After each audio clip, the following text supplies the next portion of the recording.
When I left the orphanage, they said I inherited a sealed cave. What I found inside changed everything. It's a strange thing to build your entire life on a foundation of absence, only to be handed a key to the very thing you were missing. If you've ever felt like a ghost in your own story, or if you've ever had to find your own definition of home, maybe this will make sense to you. Do me a favor and stick around. Maybe even hit that subscribe button, because stories like this are for people like us, the ones who had to build a family from scratch. My 18th birthday was a Tuesday. It was marked not by cake or celebration, but by the crisp finality of a cardboard box. The box was standard issue, brown and anonymous, just like the dozen other boxes for the dozen other kids I'd seen cycle through the St. Jude's home for boys. It contained everything I owned: 3 changes of clothes, a worn copy of a book I'd read 100 times, a toothbrush, and a single, faded photograph of a woman I was told was my mother. She was smiling, squinting into a sun I couldn't feel. For 10 years, that box had been the symbol of my impermanence. Today, it was my severance package. Mr. Davison, the facility director, called me into his office at precisely 9 a.m. His office always smelled of stale coffee and industrial-strength cleaner, a scent I associated with bad news and paperwork. He was a man whose features seemed permanently arranged in an expression of mild disappointment. He gestured to the chair opposite his desk, the pleather cracked and cold even through my thin jeans. "Well, Leo," he began, steepling his fingers. "Today's the day.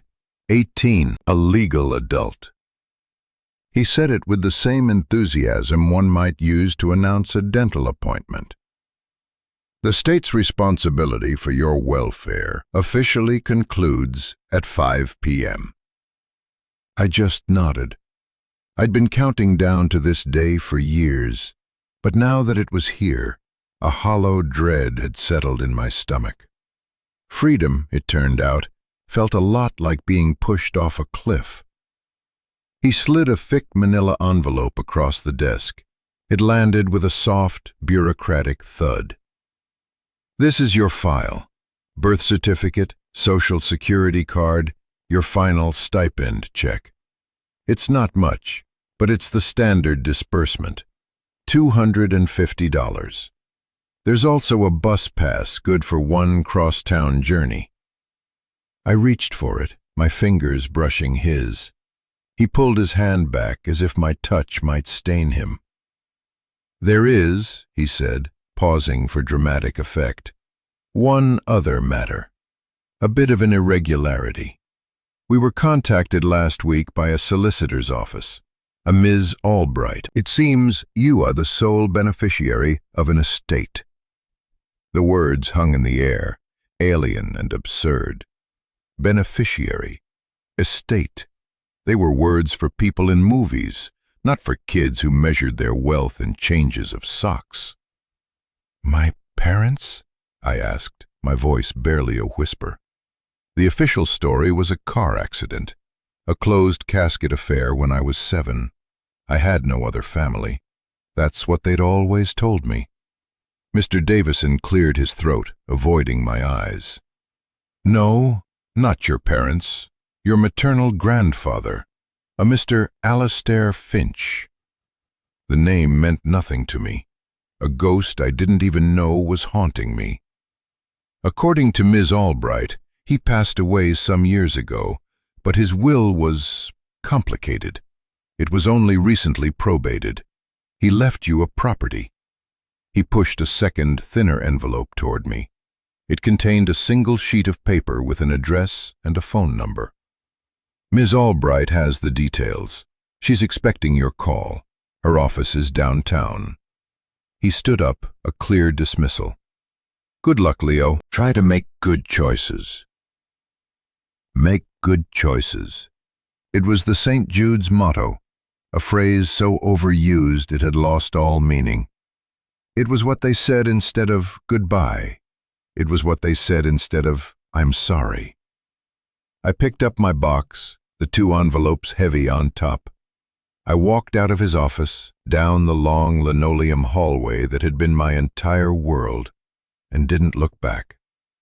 The automatic door hissed shut behind me, and for the first time in a decade, there was no one on the other side to watch me go. Ms. Albright's office was in an old brick building squeezed between a vape shop and a bail bondsman.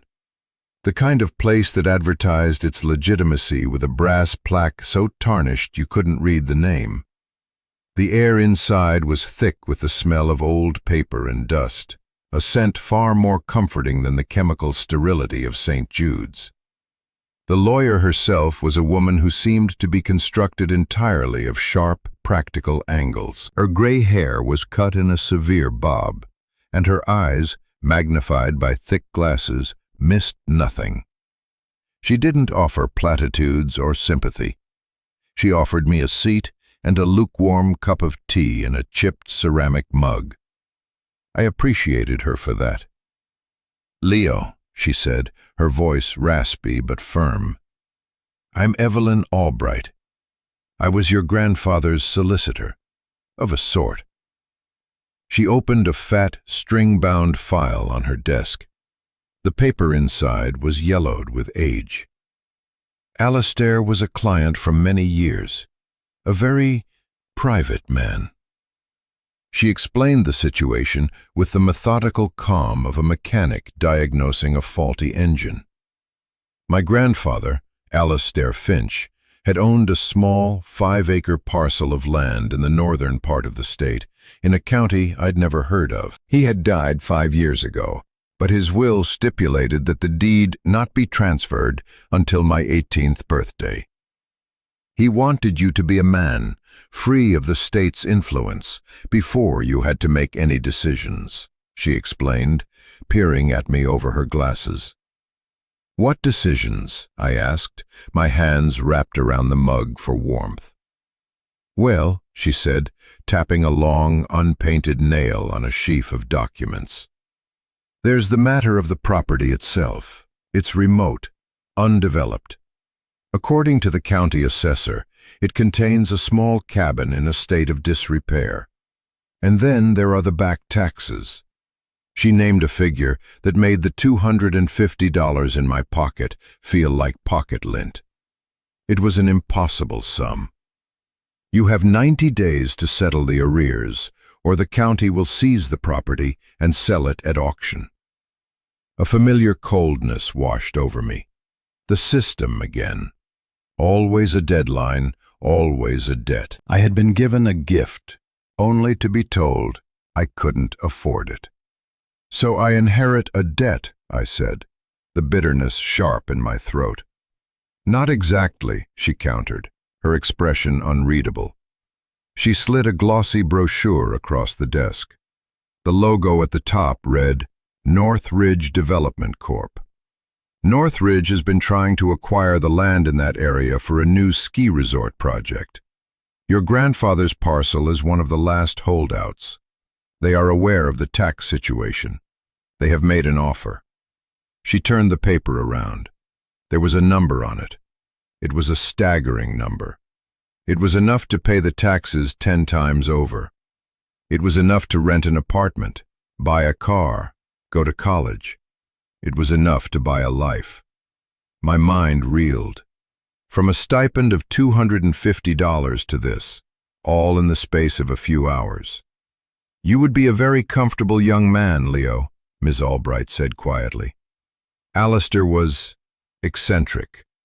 I'm not sure what he expected you to do with a piece of worthless land. My professional advice is to sign the papers, take the money, and start your life.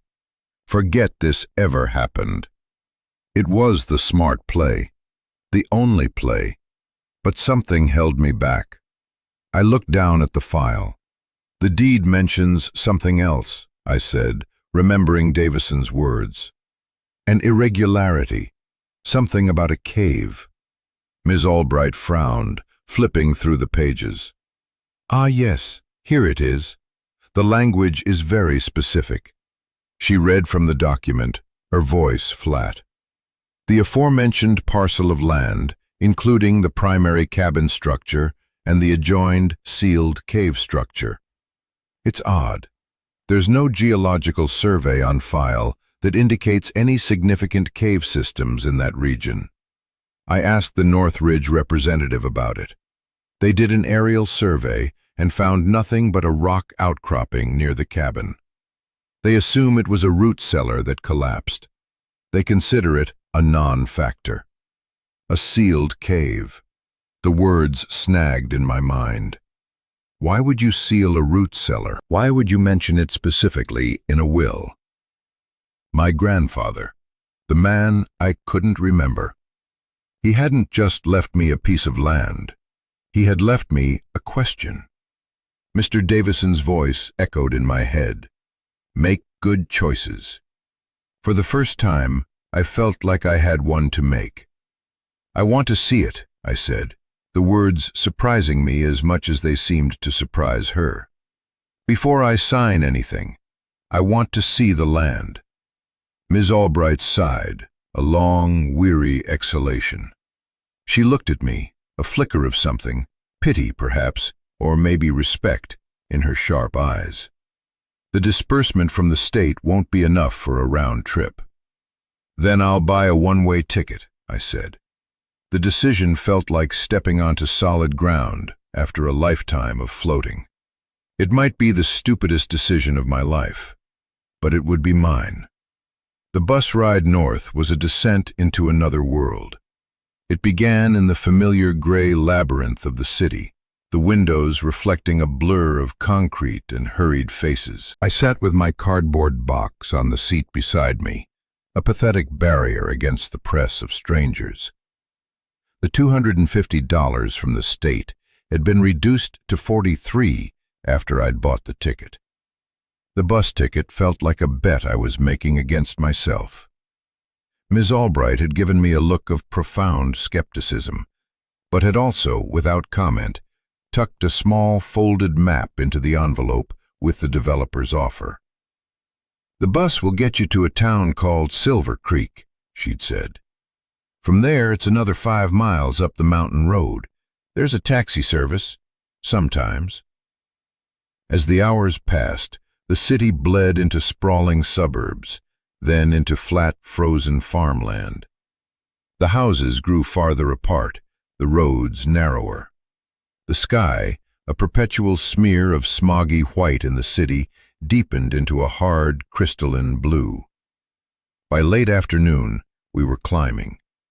The engine of the old bus groaned in protest as it wound its way through dense forests of pine and birch. Patches of old, stubborn snow clung to the shadows, and the air that hissed from the vents grew colder. I pressed my forehead against the cool glass, watching the landscape transform. This was his world, my grandfather's. It was a world of silence and space, the absolute opposite of the noisy, crowded confines of St. Jude's. I tried to summon a memory of him, to place him in this landscape. All I could conjure was a vague sensation, the scratch of a wool sweater, the smell of pipe tobacco and damp earth, the low rumble of a voice that felt safe. It wasn't a memory, it was a ghost of a feeling. The other passengers were few. A tired-looking mother with 2 restless children, an old man in a flannel shirt who slept with his mouth open, a young woman who stared blankly at her phone until the signal died.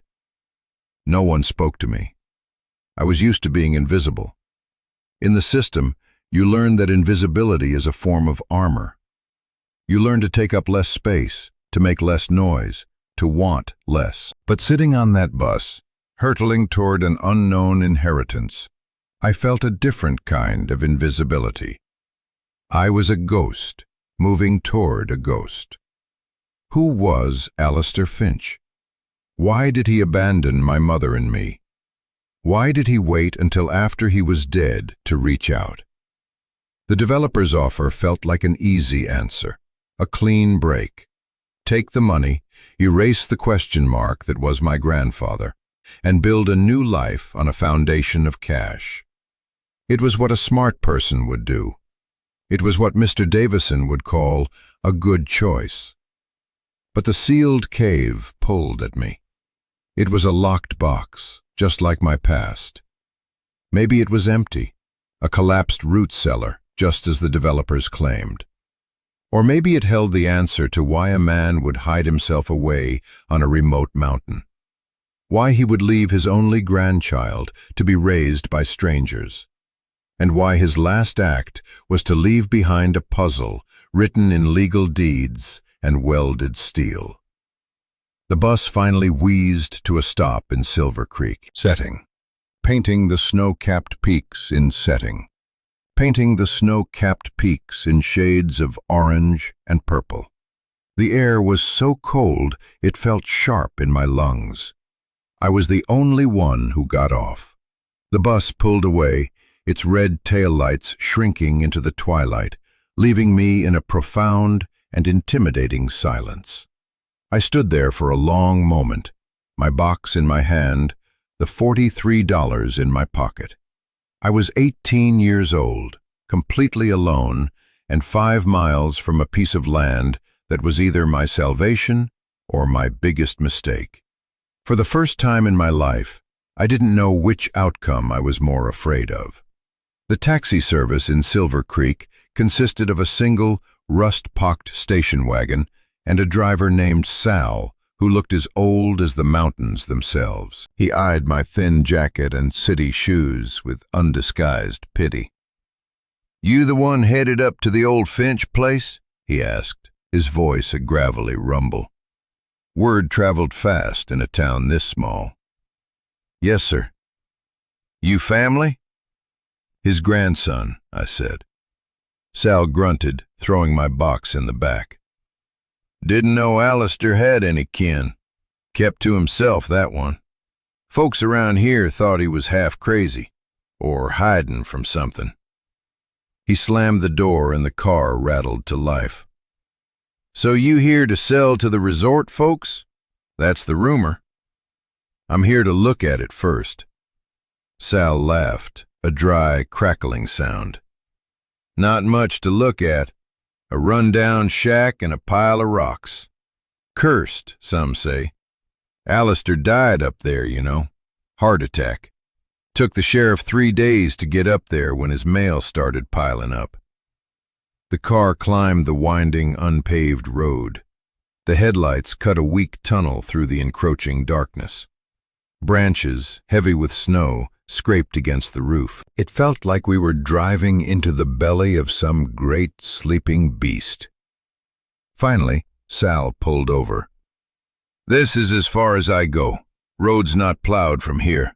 It's about a quarter-mile walk. You can't miss it. Just follow the path." I paid him, leaving myself with just enough for a candy bar and a prayer. "You sure about this, kid?" he asked, his face softened by the dim glow of the dashboard lights. "There's a motel back in town. Clean sheets." "I'm sure," I said. He shrugged and drove away, leaving me once again in silence, this time deeper and more absolute. The air was bitingly cold. I could see my breath pluming in the moonlight. The path was barely visible, a faint depression in the snow. I hoisted my box and began to walk. The only sounds were the crunch of my inadequate shoes on the frozen ground and the frantic beating of my own heart. And then I saw it. Through a break in the trees, a silhouette against the starry sky. A small, dark shape with a sharply pitched roof. The cabin. It was worse than I'd imagined. The porch sagged at a drunken angle, and several shingles were missing from the roof, leaving dark, gaping wounds. The windows were black, empty eyes. It looked abandoned, defeated. But as I got closer, I saw that the stone chimney was straight and solid, the log walls thick and square. It was built to last, even if it had been neglected. To the left of the cabin, a sheer rock face rose up, a granite cliff 20 feet high. And there, at its base, was the reason I had come. It was a door, a heavy industrial steel door set directly into the rock. It was square, about 6 feet by 6 feet, and its surface was a patchwork of rust. The edges weren't just closed, they were sealed, a thick, ugly bead of weld running along all 4 sides. In the center was a lock the size of my fist, a complex, circular mechanism unlike anything I had ever seen. It wasn't a root cellar, it was a vault. A shiver that had nothing to do with the cold ran down my spine. Who does this? What could possibly be inside that required this level of security? For a moment, the sheer impossibility of it all threatened to overwhelm me. I was a teenager with a box of clothes and no tools, standing in front of a mountain vault. The developer's offer suddenly seemed like the sanest thing in the world. I could turn around, walk back to town, and call Ms. Albright in the morning. But my grandfather's ghost was here. I could feel it. In the stoic silence of the cabin, in the defiant strangeness of the sealed door. He hadn't brought me all this way for nothing. My first priority was shelter. The cabin door was locked, but the wood around the knob was soft with rot. Using a rock, I smashed the lock set and shoved the door open. It groaned in protest. The air inside was stale and frigid. I fumbled for the flashlight I'd bought at the gas station, my last few dollars, and flicked it on. The beam cut through the darkness, revealing a single Spartan room. Dust lay thick on everything, a gray shroud over a life long gone. There was a simple bed frame in one corner, its mattress stripped bare. A pot-bellied wood stove stood cold in the center. A single wooden chair was pulled up to a small, rough-hewn table. It was the room of a man who had whittled his life down to the barest essentials. I began to search, my flashlight beam dancing over the dusty surfaces. There was nothing in the cupboards but a few rusted cans, no clothes in the small wardrobe. It was as if the occupant had simply vanished. Then my light fell on the floor beneath the bed frame. I saw the corner of something dark and rectangular. I knelt down, the floorboards groaning under my weight, and dragged it out. It was a heavy, military green footlocker, secured not with a padlock, but with 2 sturdy latches. My heart hammered against my ribs. This was it. Something left behind, something meant to be found. The latches on the footlocker weren't locked. My fingers, numb with cold and anticipation, fumbled with the cold metal. They sprang open with a sharp, satisfying click. I lifted the heavy lid. The smell of oil and metal filled the frigid air. My flashlight beam revealed not treasure, not secrets, but tools. A heavy-duty angle grinder with a fresh cutting wheel attached. A small, gasoline-powered generator. A thick pair of work gloves and safety goggles. It was a kit, a very specific kit. My gaze fell upon a smaller object tucked into the corner of the locker. It was a bundle of strange-looking keys, all forged from the same dark, heavy metal, held together on a simple steel ring. They weren't house keys. The teeth were complex, circular, and intricate. They were made for a lock like the one on the steel door. And beside the keys, lying on top of the grinder, was a single, yellowed envelope. The paper was brittle, the corners soft with age. Written on the front, in a shaky but clear hand, was one word: Leo. My breath caught in my throat. He knew my name. This wasn't an accident. This was a message sent across time, from a dead man to a boy he barely knew. My hands trembled as I carefully tore open the seal. Inside was a single sheet of notepaper. The message was short, the handwriting the same as on the envelope. Leo, the grinder is for the welds. The key is for the lock. It will be loud. No one will hear you. What you find inside is your choice, not your burden. You can walk away. I hope you can forgive me. Alistair. Forgive me? For what?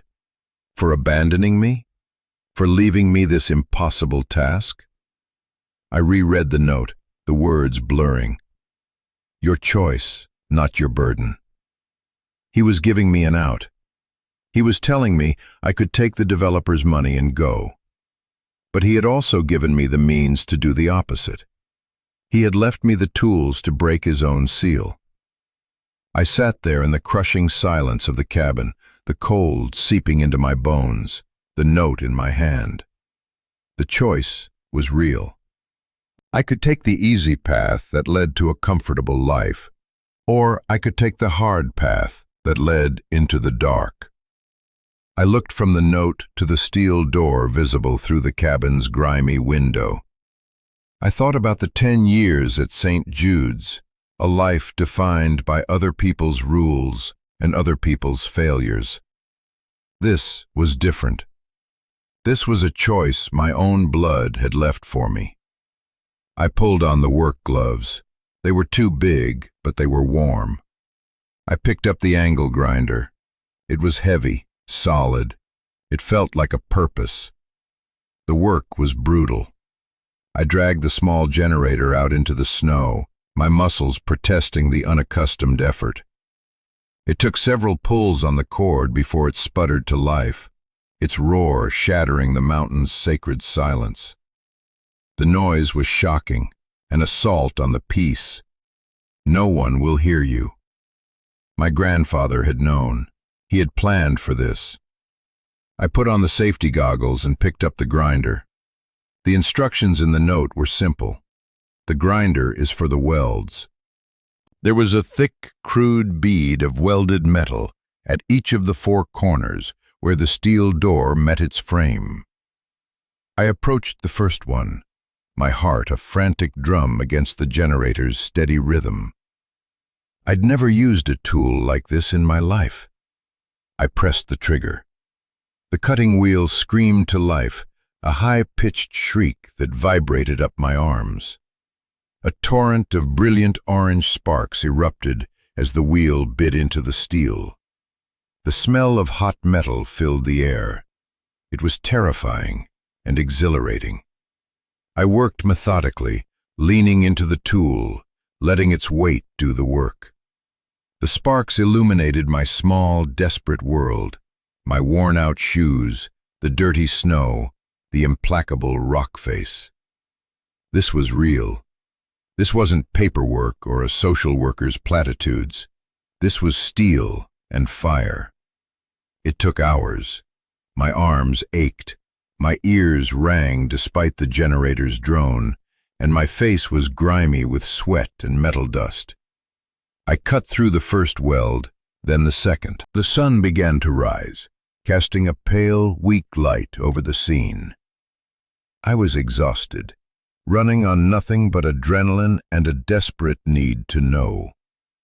What kind of man builds a tomb and leaves his grandson the key and the means to break it open? As I started on the final weld, the generator sputtered and died. The sudden silence was deafening. It was out of gas. A wave of despair washed over me. To come this far, to be this close, only to be defeated by an empty fuel tank. I wanted to scream. Instead, I remembered the cabin. I stumbled back inside, my legs shaking with fatigue, and began a frantic search. In a small pantry I had overlooked, behind a stack of rotted firewood, I found it. A single red can of gasoline. It was almost full. He had thought of everything. With the generator refueled and roaring again, I finished the last weld. The final connection was severed. The door was held now only by the massive lock in its center. I shut off the generator, and the silence that returned was different. It was a silence of anticipation. I took the heavy ring of keys from my pocket. I studied the face of the lock, its circular design a mystery. I tried the first key. It didn't fit. The second. Nothing. My frustration mounted. Then I saw it. One key on the ring was different from the others. It wasn't just a key. It had a small circular plate at its base, with markings that matched symbols etched faintly around the lock. I inserted this key. It slid in smoothly, a perfect fit. I turned it. There was a moment of resistance, and then, with a deep, resonant clunk that echoed from inside the rock, the tumblers shifted. Another turn. A series of smaller clicks, like the workings of a giant clock. I held my breath and pulled. The heavy steel door resisted for a moment, held fast by the vacuum of time. Then, with a groan of tortured metal, it swung outward. Was no natural cavern. My flashlight beam was no natural cavern. My flashlight beam revealed a room, perfectly square, about 20 feet deep. The walls, floor, and ceiling were smooth, poured concrete. It was a bunker, a tomb, and it was full. Lining the walls from floor to ceiling were shelves, and on those shelves, packed tightly together, were dozens of identical military-style footlockers, just like the one I'd found in the cabin. Each one was stenciled with a code, letters and numbers. My eyes scanned the rows, and then they stopped. On a shelf at eye level, directly in front of me, was a single locker that was different. It had no code. Instead, stenciled in the same neat lettering as the note, was the single word, L-E-O. My hands shook as I lifted it down. It was heavier than the one with the tools. I set it on the floor of the bunker and unlatched the clasps. I lifted the lid. The first thing I saw was a thick, brick-like bundle wrapped in oilcloth and tied with twine. I peeled back a corner. My breath hitched. It was money. Stacks and stacks of $100 bills. They were old, the design unfamiliar. I reached for another bundle. It was the same. And another. The locker was filled with them. It was a fortune. An impossible, life-altering amount of money that made the developer's offer look like pocket change. Beneath the bundles of cash was a large, leather-bound ledger and a thick stack of envelopes, tied with the same twine. The top envelope had my name on it. This was the real inheritance. This was the answer. I sat down on the cold concrete floor, the smell of old money and secrets filling my lungs. I was no longer a poor orphan. I was something else. But I didn't know what. I picked up the thick envelope and began to read the letter that would unravel my entire life. I sat there on the cold concrete floor, the world outside gone. The only reality, the pages in my hand and the faint, dusty light from my flashlight. The letter was long, the handwriting a steady, deliberate script that belied the shaky signature on the first note. It began simply, "My dearest Leo, if you are reading this, then you are a man, and you have made a choice I did not have the courage to make for you. I am sorry for the silence. I am sorry for the absence. I hope that by the time you finish this, you will not forgive me. I do not deserve that. But perhaps you will understand. My life, the one that led me to this mountain, and you to that orphanage, was built on a crime." My blood ran cold. I looked at the footlocker full of cash. It wasn't an inheritance. It was evidence. I was not always Alistair Finch, the mountain hermit. Decades ago, in a city you would not recognize, I was a young man named Alex. I was a driver, the best. I could make a car do things physics said it shouldn't, and I was stupid. I fell in with the wrong people, a crew run by a man named Victor. They were professionals. They planned a job, a big one, a Federal Reserve transfer. They needed a driver who could guarantee them a clean getaway. They offered me a share that could set me up for life. I took it. The job went perfectly. Too perfectly. We were ghosts. No witnesses, no evidence left behind.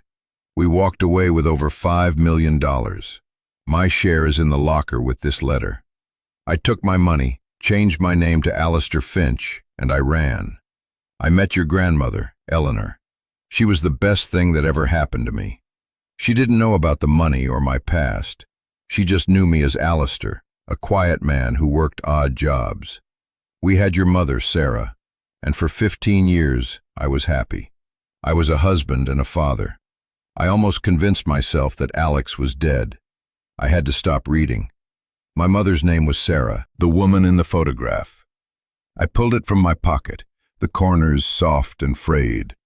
Her smile seemed different now, tinged with a tragedy I was only just beginning to comprehend. I took a deep, shuddering breath and continued reading. But men like Victor do not forget, and money like that creates its own gravity.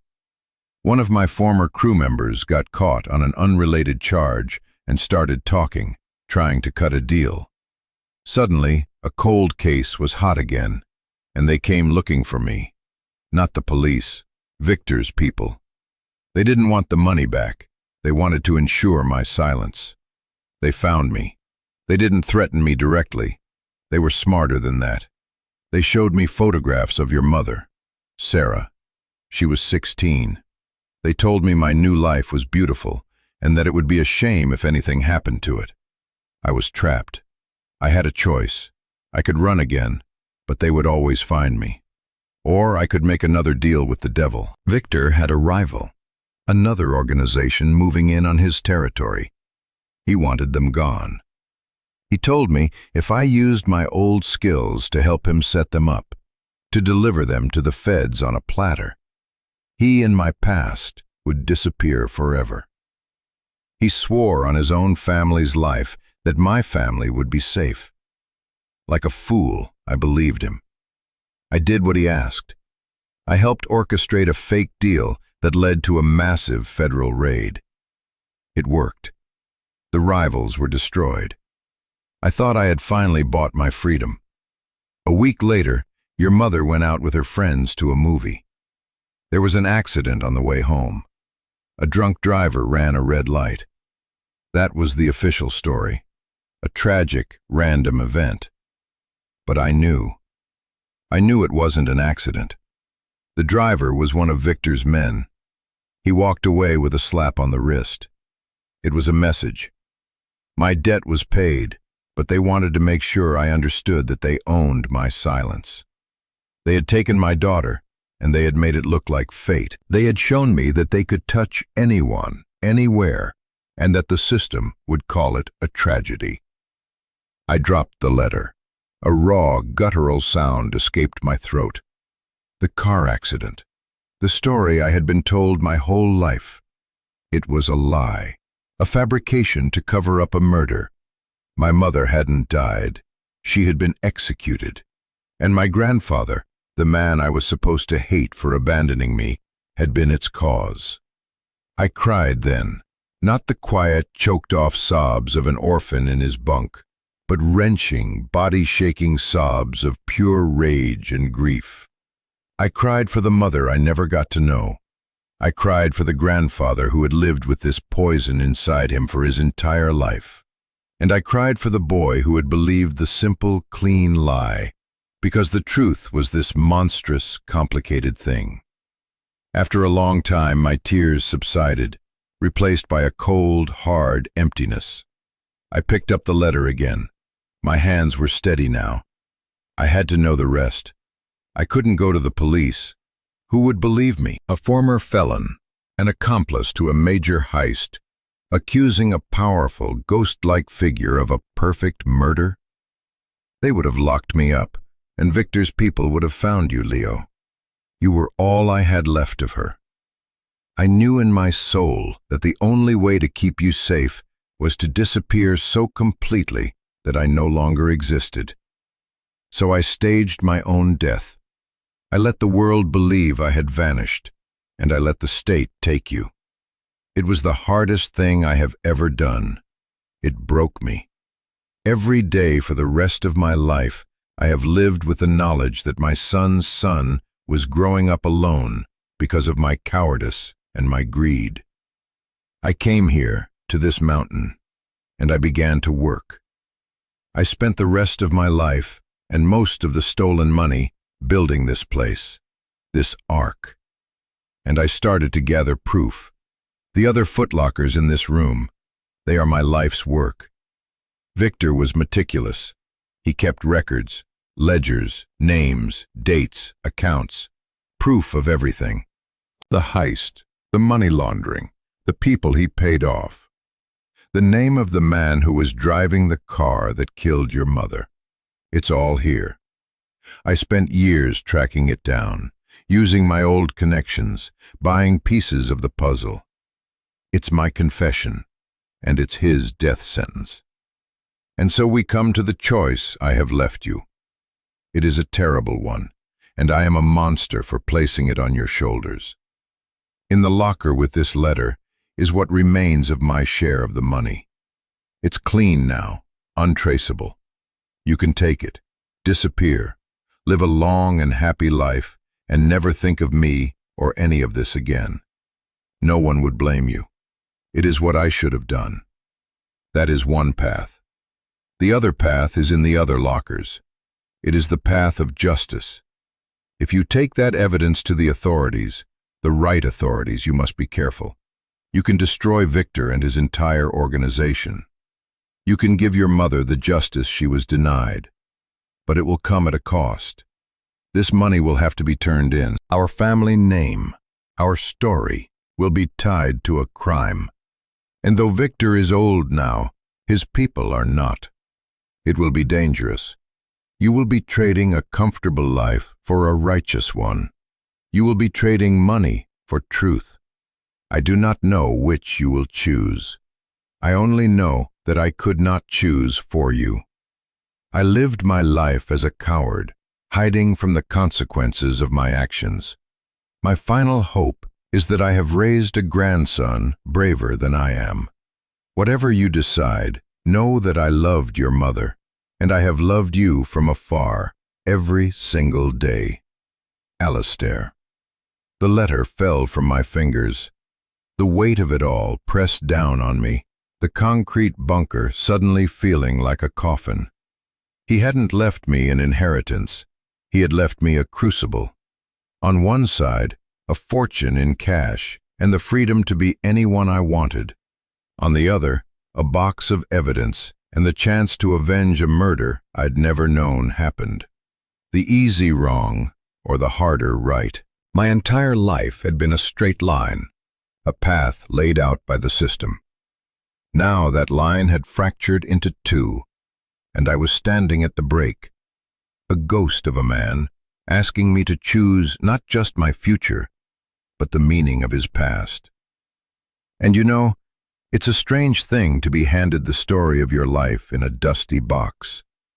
To have every assumption you've ever made about who you are and where you come from shattered in a single afternoon. If you've made it this far into my story, maybe you've had a moment like that. A moment where you found out a truth about your family or your past that changed everything. A secret that rewrote your own history. If you feel comfortable, I want you to share a little bit about that in the comments. You don't have to give details, just let me know that you get it. This community we're building here, it's for people who understand that the past is never really past, and that family is a lot more complicated than a photograph. It's a safe place to be seen. Now let's get back to what happened in that cold, dark bunker. I don't know how long I sat there. Time had ceased to have meaning. The only reality was the choice, a physical weight in the center of my chest. Money or justice, forgiveness or vengeance, my future or my mother's past. I stumbled out of the bunker into the blinding white of the snow-covered landscape. The sun was high in the sky now, but I felt no warmth. I walked back to the cabin, my legs unsteady, and sat in the single wooden chair, the one my grandfather must have sat in for countless lonely nights. I looked around the small, bare room. This was the life he had chosen. Penance, a self-imposed prison of guilt. He had lived and died here, surrounded by the evidence of his failure, waiting for a grandson he couldn't know to one day arrive and finish his story. I thought about the money. I tried to imagine what I would do with it. I could go anywhere, be anyone. I could buy a nice apartment, a fast car. I could go to college and never work a day in my life. I could erase Leo, the orphan from St. Jude's, and invent a new person, a person with no history and no ghosts, a person with no connection to a man named Victor, or a heist, or a murdered mother. It was everything I had ever dreamed of when I lay awake in my bunk at night, staring at the ceiling and wishing for a different life. It was a clean slate, but it felt dirty. It felt like blood money. It was the price of my mother's life and the cost of my grandfather's soul. To take it would be to accept the deal he had made. It would be to agree that a life could be bought and sold, that a murder could be swept under the rug. It would make me a coward, just like him. And yet, the other path was terrifying. The letter was clear. It will be dangerous. Victor. The name itself felt like a threat. This wasn't some petty criminal. This was a man who could make people disappear, who could manipulate the system itself. If I went to the police, I would be painting a target on my own back. I would be trading the anonymity of being an orphan for the notoriety of being the key to dismantling a criminal empire. I would be inviting chaos and danger into my life. I spent the rest of the day in a daze, pacing between the cabin and the bunker. I opened another footlocker.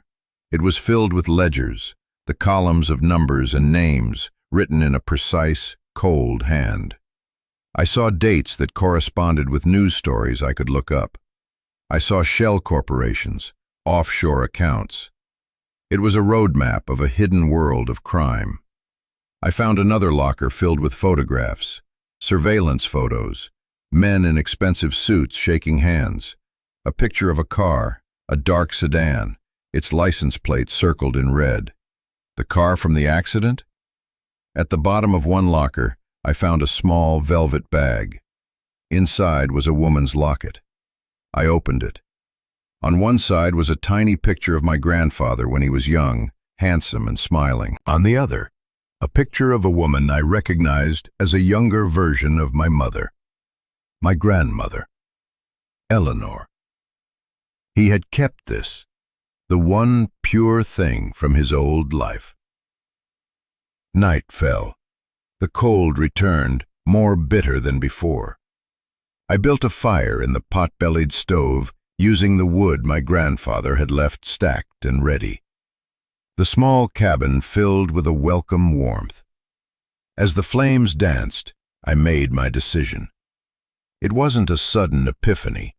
It was a slow, quiet settling. I thought of my grandfather, living out his days in this lonely place, consumed by a guilt so profound that he literally entombed himself with it. He had spent his life running. He had run from his crime. He had run from his past, and he had run from his grief. His final act, this inheritance, wasn't just about giving me a choice. It was about giving me the chance to stop running. to turn and face the monster he had created. He had called himself a coward, but leaving me this choice, leaving me the tools for justice instead of just the money. That was the bravest thing he had ever done. He had given me the one thing no one else ever had, a chance to fight back. The next morning, my cheap burner phone, the one the state gives you with 200 minutes of talk time, rang. The sound was so alien in the silence that I jumped.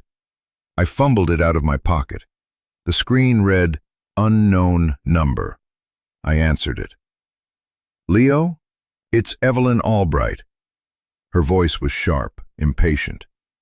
"I've been trying to reach you. Did you make it there all right?" "I'm here," I said, my own voice hoarse. "Good. Listen, I just got off the phone with the representative from Northridge Development. They're getting impatient. They know about the 90-day tax deadline. They've increased their offer by another 10%. It's a very generous number, Leo, but it's their final offer, and it expires in 48 hours. If you don't accept, they're prepared to wait and just buy the land at the county auction. You'll get nothing. I am emailing you the paperwork now. You can sign it digitally. I strongly advise you to do so." The pressure, the deadline, the condescending assumption that I would, of course, take the money. It was the system all over again. A different version of Mr. Davison telling me to make good choices, meaning the choice that was easiest for everyone else. And in that moment, everything became clear. The two paths converged. The faceless corporation trying to bully me off my land, and the faceless crime lord who had murdered my mother, were two sides of the same coin. They were systems that ran on greed and intimidation, that assumed people like me would just roll over. My grandfather had rolled over. He had made a deal. I wouldn't. "Leo, are you there?" Ms. Albright's voice crackled with static. I took a deep breath. The cold mountain air filled my lungs. "I'm here," I said, my voice steady and clear. "I'm rejecting the offer." There was a stunned silence on the other end of the line. "Leo, I don't think you understand." "I understand perfectly," I interrupted, a confidence I didn't know I possessed rising in me. "The land is not for sale. And Ms. Albright, I'm going to need a different kind of lawyer. I don't need a solicitor. I need the best criminal prosecutor in the state. Can you recommend one?" There was a long pause on the line. I could almost hear the gears turning in Evelyn Albright's practical, logical mind. She was reassessing everything she thought she knew about the quiet, scared orphan who had sat in her office 2 days ago. When she finally spoke, her tone had changed. The impatience was gone, replaced by a grudging respect. "I know a man," she said slowly. "He's the Deputy Attorney General. He's a bulldog. He doesn't like to lose. But Leo, if you're going down this road, you'd better be damn sure you have what it takes to see it through." I looked from the cold cabin to the sealed entrance of the bunker, my grandfather's final, desperate testament. "I'm sure," I said. "Tell me his name." The journey back was the reverse of my arrival, but I was a different person. I was no longer an orphan drifting into an unknown future. I was a son on a mission.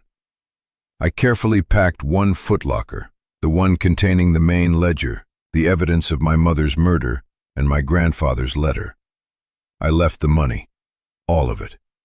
I took only a single stack of bills, enough for transit and food, tucking it away with a sense of grim purpose. The rest of it felt tainted, a poison I wanted no part of. It wasn't mine. It was justice waiting to be cashed in. I sealed the bunker door as best I could, wedging it shut. It would have to be enough for now.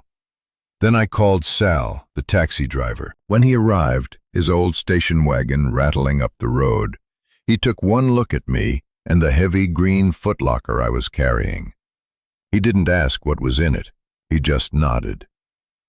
"Find what you were looking for?" he asked, his tone less pitying and more curious now. "Something like that," I replied, my voice even.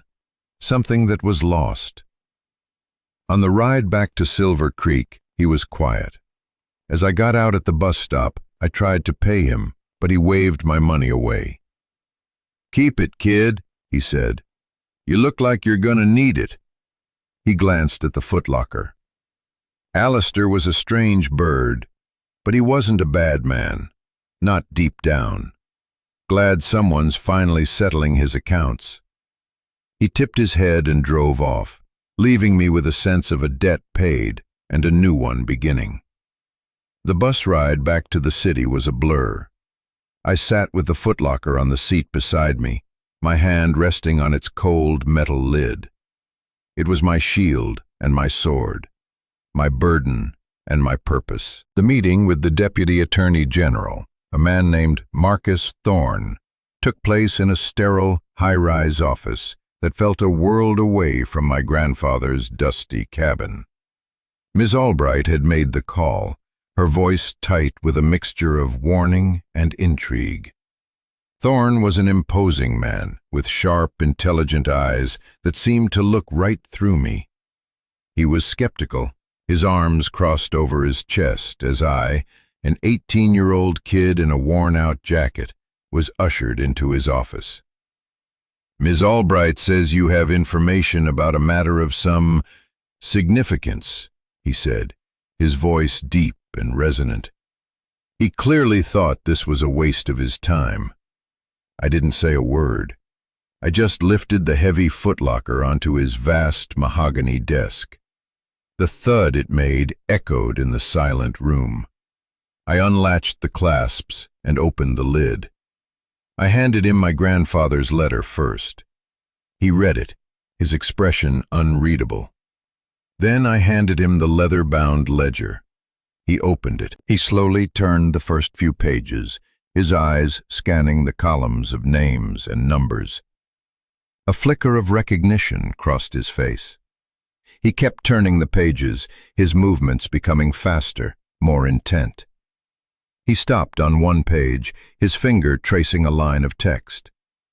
"My God," he breathed, looking up at me for the first time, as if truly seeing me. "Victor Volkov. We've been chasing that ghost for 30 years. He spent the next hour looking through the contents of the box, the photographs, the bank records, the detailed notes my grandfather had kept. He saw the file on the drunk driver. He saw the offshore accounts. He saw the entire anatomy of a criminal empire laid bare by a man consumed by guilt. The skepticism in his eyes was replaced by a look of fierce, predatory focus. He finally closed the ledger and looked at me. "You know what this is, son? This isn't just evidence. This is a confession.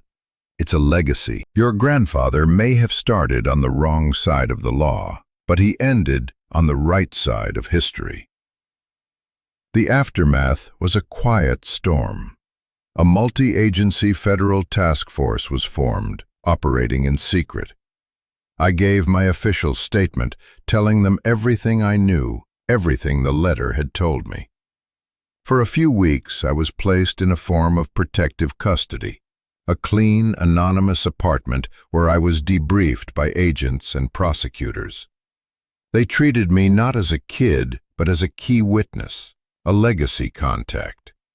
My name was kept out of everything. The media got wind of a major bust, a series of quiet, coordinated arrests that dismantled a 40-year-old criminal organization. They called it the Mountain Hermit's Cache, a treasure trove of evidence left behind by a mysterious recluse that had brought down the untouchable Victor Volkov, now an old man living in a luxurious high-rise. He never saw the inside of a courtroom. He had a heart attack the night they arrested him. Justice, it seemed, had its own sense of timing.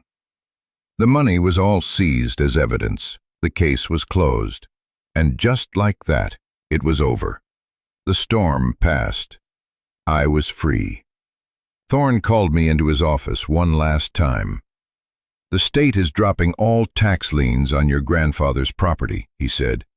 "In light of your cooperation and the unique circumstances of the inheritance, it's yours, free and clear." He handed me a folder with a new, clean deed. My name was on it, Leo Finch. Months later, I returned. It was spring. The snow had melted, revealing a landscape teeming with new life. The mountain road was muddy, but passable. When I arrived at the property, the air was warm and smelled of damp earth and pine. The cabin looked just as dilapidated, but the sunlight softened its edges. The steel door to the bunker stood slightly ajar, a dark mouth in the rock face. I walked inside. The shelves were empty now, the concrete room just a hollow echo of the secrets it had once held. It wasn't a tomb anymore. It felt different. It felt like a foundation. I walked back to the cabin and stood on the sagging porch. I looked out at the 5 acres of land that were mine. My grandfather's land. My land. I saw not a run-down shack, but a project. I saw not a wilderness, but a beginning. I finally understood him. Alistair Finch. He wasn't a hero, and he wasn't a simple villain. He was a man who had made a terrible mistake and spent the rest of his life trying to build a path to redemption. A path he was too broken to walk himself. He couldn't give me a clean past, so he gave me a meaningful future. He didn't leave me wealth. He left me a choice. The choice to be more than just an orphan, more than just a victim of circumstance. He gave me the chance to be a Finch, and to decide for myself what that name would mean. That first week, I started the work. I tore the rotten boards off the porch. I started clearing the brush around the cabin. It was hard, lonely work. Then, one afternoon, a familiar, rattling station wagon pulled up. It was Sal. He got out, holding a hammer. "Heard you were back," he said, not asking. "Figured you could use a hand." He wasn't the only one. The story, in its vague, small-town gossip form, had gotten around. The kid who turned down the resort money. The kid who was cleaning up the old Finch place. The owner of the general store dropped off a box of nails and a thermos of hot coffee. A couple of local guys who did construction for a living came by on a Saturday and helped me sister the joists under the main floor, refusing any payment. They showed me how to repair the roof. Little by little, the cabin started to look less like a ruin and more like a home. Little by little, I felt less like a ghost and more like a neighbor. I was building something, and I wasn't alone. What we inherit is rarely what we expect. It's not always money or property. Sometimes it's a story. Sometimes it's a wound. Sometimes it's a choice. My grandfather left me a sealed cave full of secrets and sorrow. But what he really left me was a starting point. A chance to take the broken pieces of a past I didn't choose and build a future that was truly my own. He taught me that home isn't a place you are given, it's a place you build. It's a choice you make every single day. And the most valuable inheritance is the strength to make the harder choice. If this story resonated with you, if you've ever had to find your own way or build your own home out of the pieces you were left with, then I hope you'll subscribe and become part of this community. These stories are for us. Let me know in the comments what the word inheritance means to you. I promise I read every single one, because we all have a story, and every story deserves to be heard. You are not alone in this. Thank you for listening.